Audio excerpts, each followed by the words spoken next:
Hi, I'm Dr. M. Kamakshay, open source software evangelist and also a freelance full stack developer and an academic of data science and analytics.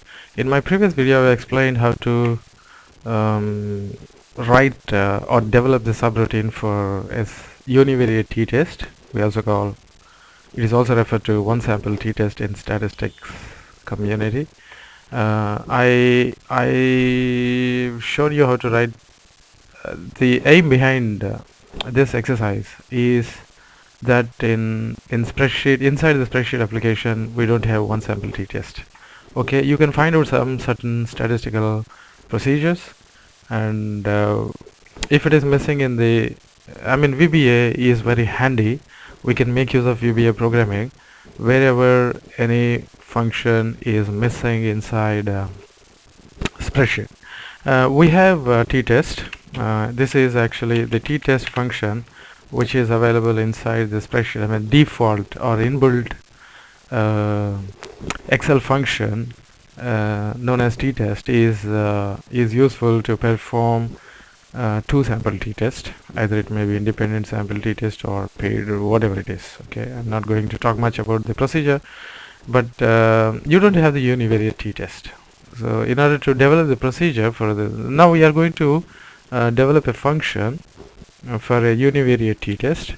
I already shown you how to test your how to model the t-test by, suppose if you have a formula like this online, or if you know a peculiar statistical method and you want to develop a function inside Excel, you can just pick up that formula and convert it into a function. So that is what is that is where VBA comes very handy for the data science and analytics. Now developing a function is dead easy, and then writing a subroutine. What we need to do, that you just have to define your my t test func. Okay, just some dummy name, and you can define it. So once you write this keyword function, and you can choose any name. It is just a username. Now the t-test which is available in t-test which is available as a function inside Excel is actually an inbuilt function. Now we are going to develop a user function. This is called user defined function, and this is going to accept, or this is going to need an argument that is going to be a range.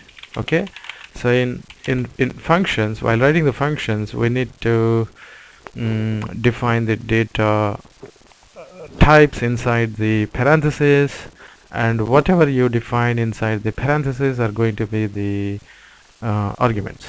So now our function my t-test func is going to need range, this range, and that is why we need to define that range inside the parentheses.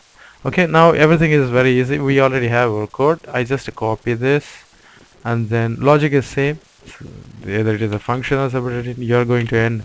The only difference is here in subroutine we defined range inside the subroutine, and again we also set our subroutine here under the declaration, and then other than that everything is same, the logic is same.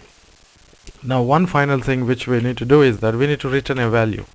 Whenever we are writing a function, this function we need to return some value. Here the value that which we need to return to this function is going to be t value.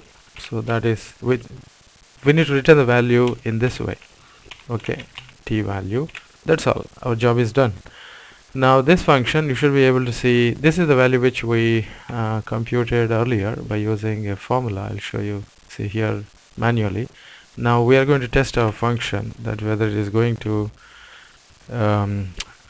calculate the same value or not. My t-test, you see, you should be able to see something like this, which means your function is okay. Now it is going to need a very essential argument or input, that is going to be the range.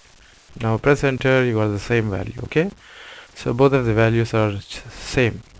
So this value is created by manually, and this subroutine, you can use this subroutine something like that to test your code in immediate window, and you can also create a function. So in this video and also in my previous video, I've shown you how to compute one sample t-test in 3 different ways. The first one is how to write a subroutine, and subroutines are meant for testing your logic, and once you are thorough of your logic, you can recheck or evaluate your logic by doing that manually inside the worksheet. And once you are confident that everything goes well, then you can come back and create a function. So the one fundamental difference between the function and the subroutine is that we define the arguments inside the subroutine, and in function we also can define inside the function, but since the user-defined functions are going to need some arguments as inputs, so we need to define those variables inside the parentheses. Rest of the logic is same. And another important thing is that whenever you write a function, the very purpose of writing the function is to make use of that function by calculating an expression, or maybe some mathematical calculation. So such expressions and mathematical calculations are going to return some values, and you need to return the same value, the value which you have computed using the expressions or the formulas, to name of the function. So that is how it is. It is unlike other programming languages where we use a statement called return. Inside that parenthesis we use these values. So in VBA, what happens, we are going to use the name of the function to return the value. So this way we can build enormous functions for variegated needs of statistics. We can calculate the statistical measures by using this kind of methodology inside VBA. So this is for now. I hope you understood how to develop the functions inside worksheets. Thanks for watching this video. Stay tuned for the new content, and don't forget to subscribe to my video channel.